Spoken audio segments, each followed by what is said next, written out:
edukasi tentang masalah bagaimana kita berpendapat dan bagaimana kita bersosial di masyarakat. Itu kira-kira Pak Mas dari masalah apa namanya pelatih untuk keormasan. Ya. Kemudian dari Bu Nelinda ya, Bu Nelinda tentang masalah upaya sterilisasi, ya kan, daerah konflik ya. Nah, Upaya apa yang diharapkan? Jangan sampai ya dengan alasan steril itu ya yang ada malah justru mendiskriminasi. Ya, pertanyaan Ibu nanti jawab setelah slide berikutnya karena itu nanti akan ada. Ya kan? Ini belum saya jelaskan tadi belum saya sampaikan kulitnya saja. Nanti jangan ada lagi di sini tentang masalah penjelasan bagaimana kita penanganan, bagaimana kita pencegahan, penanganan maupun juga pemulihan sebelum, selama dan setelah. Insya Allah akan dapat slide berikutnya. Nanti itu Bu Nelinda ya. Dari Pak Sekretaris, terima kasih ya Pak Ibrahim tentang konflik asimetris. Ya. Kompleks Pak, betul. Jawaban saya benar, ya kan? Kalau dibilang peran baris, peran baris ada Pak. Peran baris ada semuanya. Ada di pundak Bapak Ibu semuanya, ya kan? Di sini di bawah Kementerian Polhukam Pak, yang membidangi itu. Ya. Kemudian Kementerian Polhukam sudah membentuk yang namanya tim des pemilu menjelang pemilu ini. Ya, tadi berkali-kali kami sampaikan masalah provokasi pembentukan opini jika kondisi melalui media sosial. Ya kan? Bang Cafat ya, dengan FBR dengan FPI, FPI dengan KP itu selalu muncul di media. Betul kata Pak Sekretari. Bahwasanya buzzer itu dibayar. Ya kan? Kenapa itu dilakukan? Nah, ini dia yang jadi pertanyaan kita. Ya kan? Kenapa kira-kira? Karena tidak mau di tahun 2045 Indonesia maju. Ya, tidak mau Indonesia menjadi negara emas. Berarti ada apa? Ada kepentingan asing yang pengen menghancurkan Indonesia. Itu aja, ya kan? Jangan mudah kita diprovokasi oleh media, ya. Karena berita sepenggal, berita terpotong-potong, sehingga kita menyimpulkannya menjadi salah. Ya kan? Betul Pak? Ya kan? Bukan hanya konflik asimetris, perang asimetris pun juga ada. Pertanyaannya, apakah sudah terjadi? Sudah. Sadar tidak sadar sudah terjadi di tengah-tengah kita. Ya kan? Nah, tinggal bagaimana kita mencermati secara bijaksana. Mari kita bijak dalam mengelola jempol kita. Ya kan? Bijak dalam menerima suatu berita. Bijak dalam mencermati setiap informasi. Ya. Badan Kesbangpol sudah membentuk namanya wadah FKDM. Ya kan? Itu forum kewaspadaan dini masyarakat. Ya kan? Melalui forum itulah, ayo berkontribusi informasi yang benar supaya tidak menyimpang dari kejadian yang sebenarnya. Ya kan? Kenapa selalu timbul konflik sosial itu tadi? Simpang siur berita, main hajar. Ya kan? Nah ini Bapak Ibu, ya kan? Sehingga tentunya di situ dituntut bagaimana kita bercut adil semuanya, bukan hanya BAIS. Ya, ada Badan Intelijen Kepolisian, ada Badan Intelijen Negara, ada juga peran di bawah. Tadi disinggung sama Bapak moderator, ya kan? Masalah 3 pilar di wilayah kecil ya, mulai dari Binsa, Bin Kamtipas dan Pak Kepala Desa atau Pak Lurah. Ya kan? Nah itu. Ya kan? Jadi solusinya adalah bagaimana kita berbicara kepada diri sendiri, ya kan? Tentang menghadapi dinamika yang ada di wilayah, dinamika yang ada di sekitar tempat tinggal kita, ya kan? Ayo kita bijak, ya kan? Bukan langsung kita ada itu langsung enggak. MPR Bang Jafar itu suatu yang luar biasa ya, menggelegar lah. Kalau kita lihat di saya senang sekali bisa hadir di sini karena ada salah satunya ada 2 elemen itu, MPR dan Bang Jafar. Kemudian juga ada dari Aisyah ya. Ini Nasiatul Aisyah, kan dari Muhammadiyah kan? Iya. Oh, iya. Ada lagi yang saya belum sebutkan? Adanya Aisyah. Ada 100 orang ya.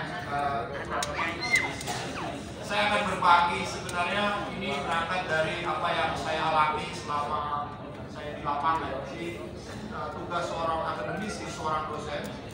Saya ngajar di Hubungan Internasional di UIM Sarin Hidayatullah Jakarta. Selain itu juga ada pengabdian masyarakat. Jadi saya mendampingi para mantan teroris yang baru keluar dari penjara. Juga bisa dicek, saya ada beberapa podcast yang sudah saya publikasikan di YouTube. Ada Jalan Terang, ada Sudut Pandang, dan lain sebagainya. Itu saya mengundang para mantan teroris. Dia cerita kenapa dia terlibat jaringan teroris, ataupun kenapa dia akhirnya tobat, atau dia keluar dari jaringan teroris. Saya sempat ada satu yang menurut saya paling menarik di antara beberapa narasumber yang saya undang di podcast saya. Itu dia mantan dari kelompok PAN. Kelompok PAN yang rambutnya ini namanya tatonya ya. Di sini mungkin ada ya pernah terlibat di situ. Jadi dia membenci sama bapaknya. Jadi kenapa dia dari SMA dia gabung ke kelompok itu karena dia nggak suka dengan bapaknya. Orang Bogor, dia nggak suka bapaknya karena di Bogor tuh banyak industri, yang daerah-daerah Cilengsi, Cikeas ya, Citerep kan banyak pabrik di sana. Itu ibunya harus bekerja di pabrik sebagai buruh, pulang berangkat pagi, pulang sore, atau dia kena shift pagi. Sementara bapaknya leyeh-leyeh, ya. Karena bagi kita yang mengenal sistem patriarki itu ya bapaknya yang harusnya kemudian mencari nafkah, mencari pekerjaan. Nah ibunya yang kemudian mengatur keluarga. Nah dia benci yang nggak bisa dikomunikasikan, akhirnya dia hidup di jalanan. Hidup di jalanan, bergabung dengan kelompok-kelompok PAN. Nah ternyata kelompok PAN itu kan satu aliran dengan kelompok anarko. Itu kelompok garis keras juga. Dan dia ternyata alirannya kiri. Ya, alirannya kiri. Bacaannya Kalmak yang menginspirasi gerakan radikal kiri ya. Ada komunis, ada sosialis, dan lain sebagainya. Jadi dia membaca buku ternyata. Dan dia sebenarnya tidak mempercayai negara. Negara itu bagi dia nggak usah mengatur-ngatur kita. Jadi dia hidup dalam kebebasan. Jadi nggak ada negara. Tetapi memang dia diekspresikannya lewat lagu-lagu. Itu kalau kita dengarkan ya di YouTube itu lagu-lagu punk itu liriknya itu sebenarnya cukup serius, cukup ekstrim, cukup sadis sekali. Dan dia juga sangat militan di antara kelompok. Dan semakin tatonya banyak, itu semakin tinggi level dia di keaktifan di kelompok itu. Dan dia lama akhirnya dia juga membuat tato. Tapi lama-lama dia resah di kelompok itu. Akhirnya dia ketemulah kelompok Hizbut Tahrir Indonesia. Tahu ya, kalau ketika saya mengatakan Hizbut Tahrir Indonesia, itu kelompok transnasional yang dia menggunakan Islam sebagai frontline ya. Dia menggunakan simbol-simbol Islam sebagai tameng ya. Jadi bagi dia, bagi Hizbut Tahrir adalah segala sesuatu masalah yang kita hadapi solusinya cuma satu, berdirinya khilafah Islamiyah. Sama kayak iklan teh botol sosro, apapun makanannya, minumnya adalah teh botol sosro. Dia terus mengkampanyekan itu, akhirnya si orang itu, saya sebut namanya Munir Kartono ya, bisa dicek ya di YouTube karena sudah dipublikasikan sama saya. Dia bilang, saya harus pindah karena ketika aktif di Hizbut Tahrir, dia mendapatkan bonus agama. Sementara orang-orang PAM itu nggak beragama, nggak ada agamanya, dia nggak percaya agama. Dia sebenarnya lahir dari respon gerakan modernisme juga. Dia nggak percaya orang dia kiri dan dia bebas, hidupnya bebas, mati ya sudah. Akhirnya dia hijrah dari kelompok PAM ke kelompok Hizbut Tahrir. Di situ mulai dia kampanyekan perlawanan, masih dalam satu frame ya, melakukan adu domba, kemudian arogansi ormas. Nah ini juga perlu kita waspadai ya. Berbeda pandangan ini menyebabkan terjadinya gesekan di lapangan, ya, di wilayah, ya kan? Dan tentunya akan mengganggu keamanan tempat tinggal kita. Tentunya di sini harapan dari kami selaku Nasrullah ini mengajak, ya kan, mengajak kepada seluruh Bapak Ibu, ya, kelompok masyarakat dan juga organisasi kemasyarakatan ormas, bagaimana agar kita tidak terafiliasi, ya, tidak terafiliasi dengan paham-paham radikal dan anarkisme. Jadi kami sempat diskusi dengan Pak Sekjen DPR, kan? Kita hindari itu. Ya. Jangan sampai kita pun terafiliasi di situ, dihasut sehingga kita menciptakan ke arah sana itu, radikal dan anarkisme. Berbeda pendapat tapi tetap satu. Sila keempat, musyawarah untuk mufakat. Silakan menyampaikan pandangan, menyampaikan pendapat, tetapi ingat, melalui kita duduk bersama di sini, kita bisa komunikasi, kita bisa bersilaturahmi, kita bisa memberikan solusi-solusi tentang penanganan sosial kita. Ya. Tujuannya adalah agar situasi nasional tetap kondusif.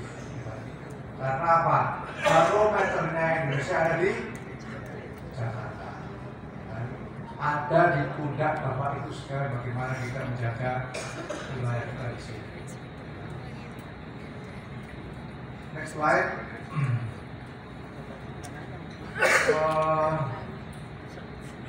Dasar hukum tentang penanganan konflik sosial. Ini referensi yang kami gunakan, ataupun literasinya ada di sini, diantaranya Undang-Undang Penanganan Konflik Sosial Nomor 7 Tahun 2017, yaitu mengatur tentang bagaimana penanganan, kemudian pencegahan dan pemulihan tentang terjadi konflik sosial.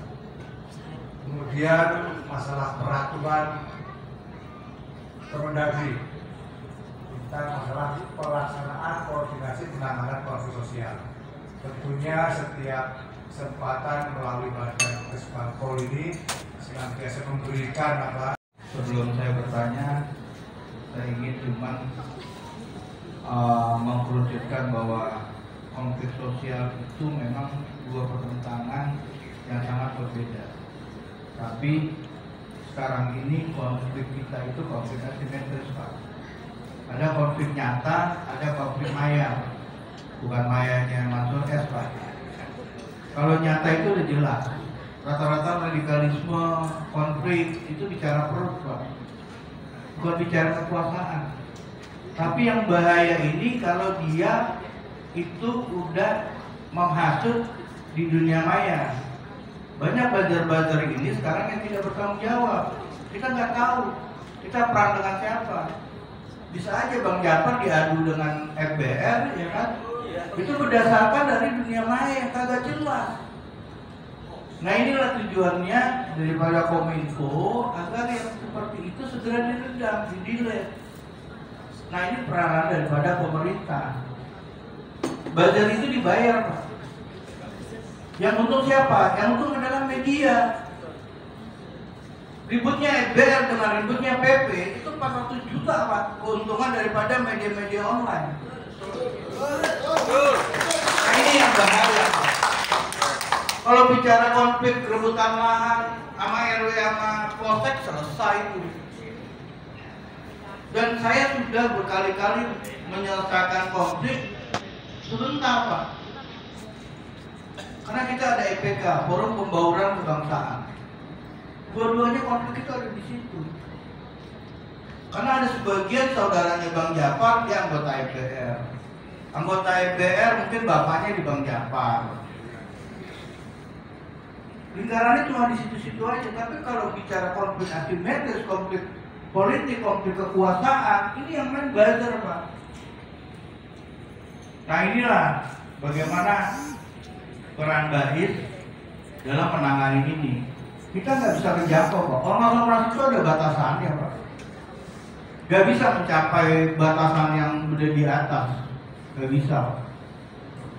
Karena ini udah bicara kepentingan, apalagi ini tahun politik, sehingga kepentingan itu sangat nyata.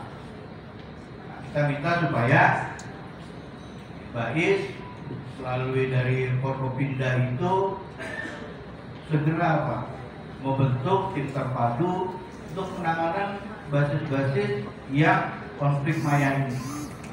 Yang kedua, sekarang ini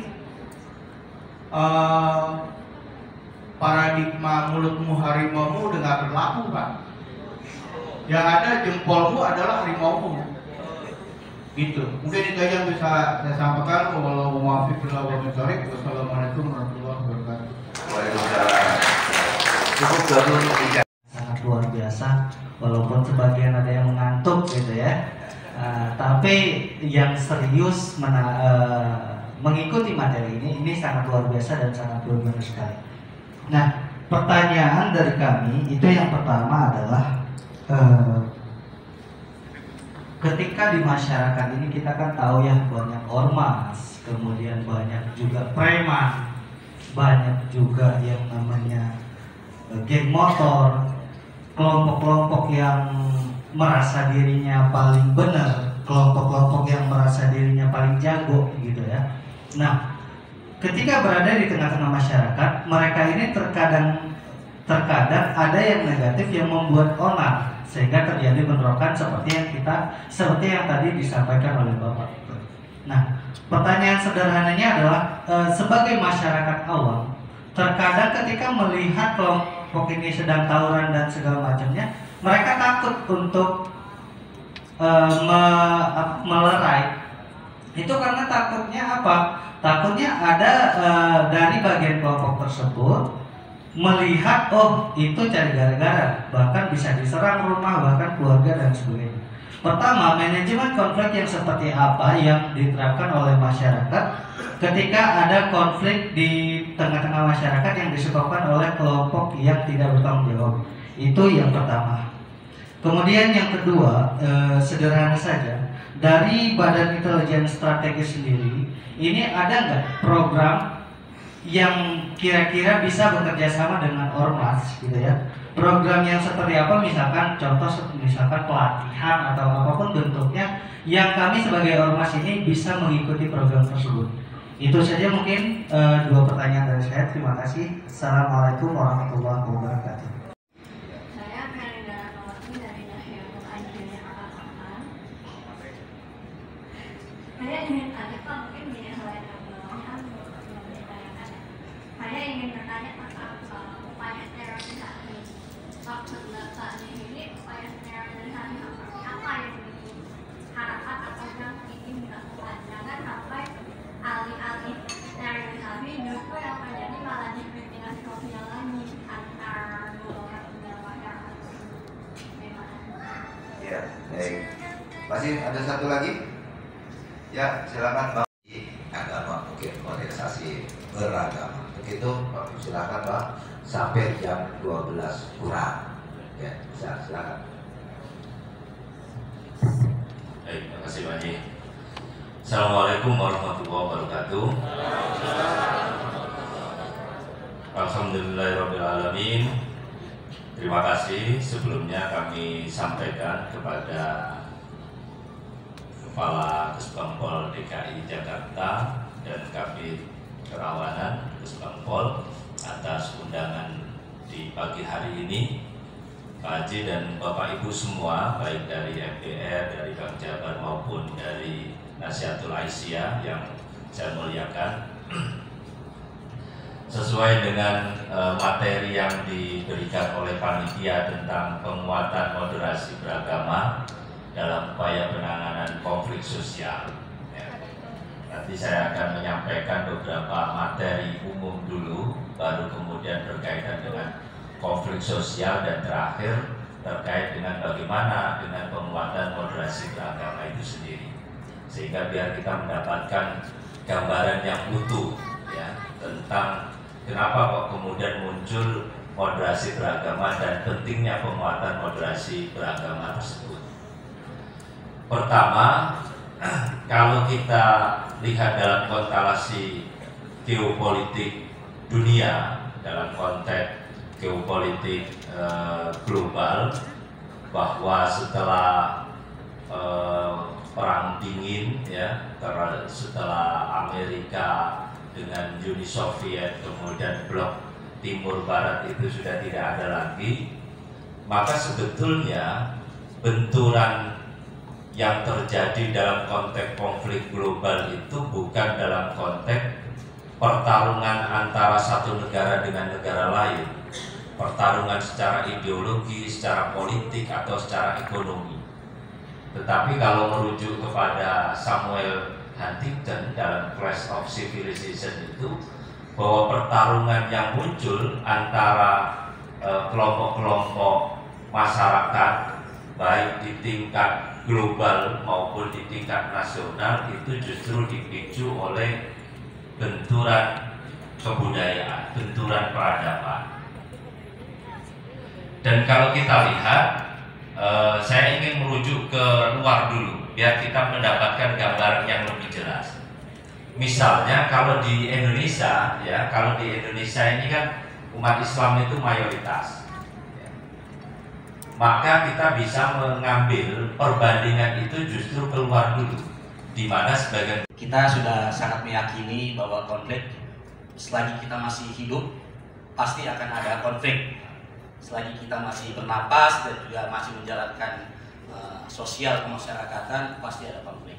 Karena konflik ini adalah bagian dari sunatullah. Karena diciptakannya manusia dan juga iblis itu saling bertolak belakang. Jadi pasti akan ada konflik.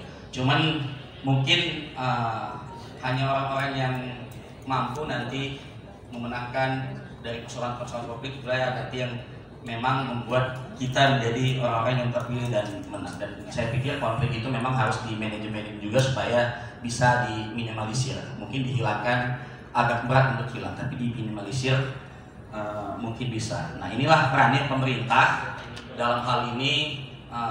Pemda DKI bisa memberikan partisipasi ke kita juga sebagai fasilitator, supaya kita bisa bertemu, bersilaturahmi, diajak makan bersama, apalagi kurang dikasih transport, waduh. Ini akan sangat bisa meminimalisir konflik antara kita semua. Nah, konflik-konflik organisasi pun juga bisa kita selesaikan kalau kita bisa saling makan, bisa saling duduk di meja makan. Kalau di luar susah Pak mikirnya Pak, tapi kalau di meja makan, apalagi di hotel, insya Allah konflik saya pikir selesai. Nah, ini kalau bicara masalah pandangan konflik sosial, saya pikir mudah-mudahan di DKI Jakarta lebih kondusif, karena masyarakatnya mudah-mudahan juga cerdas dan juga melek digital, melek media sosial dan juga melek media. Jadi saya pikir kalau di DKI lebih kondusif untuk masalah konflik-konflik yang ada. Ini yang kita lihat atau kita cermati adalah konflik dari daerah-daerah yang banyak akhirnya membawa isu dan masuk ke Jakarta, sehingga Jakarta menjadi bagian yang nantinya juga akan berkonflik juga. Biasanya seperti itu, karena ini elit-elitnya semua ada di Jakarta. Nah, untuk itu kita melihat bahwa konflik ini terkadang sengaja diadakan karena ini adalah menjadi lahan bisnis bagi sebagian kepentingan. Saya melihatnya seperti itu. Kita melihat seperti itu. Contoh misalnya di Papua, konflik, saya pikir bisa selesai lah sebenarnya. Orang jumlah mereka sama jumlah kita ke jumlah tentara kita juga bisa lebih banyak dari jumlah kita kok.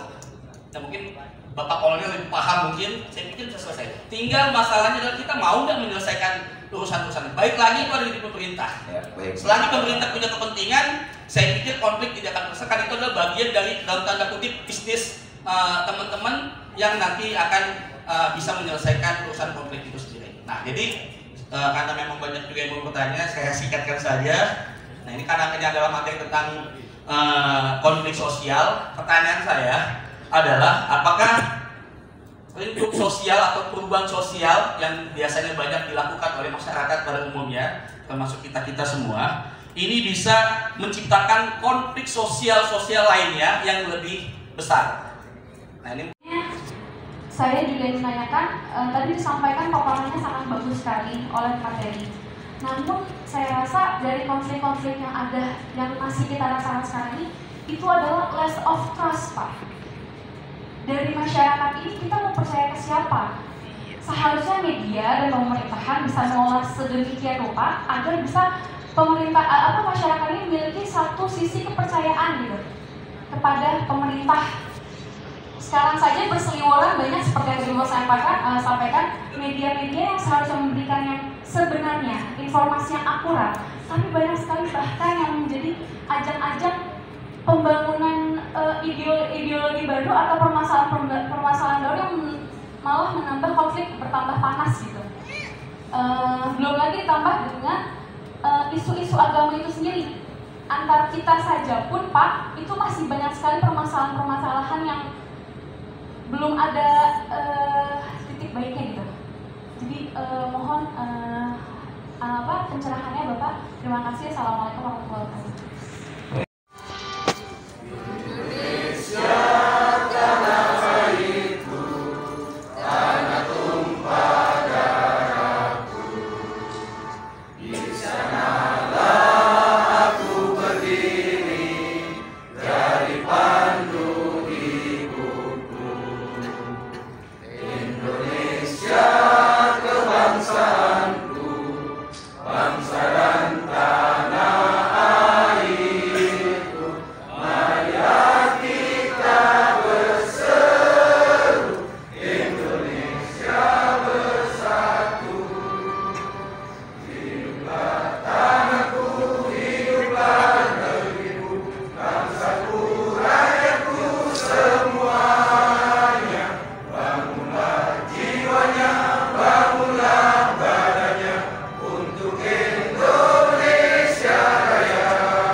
Siapa yang gak kenal sama FBR?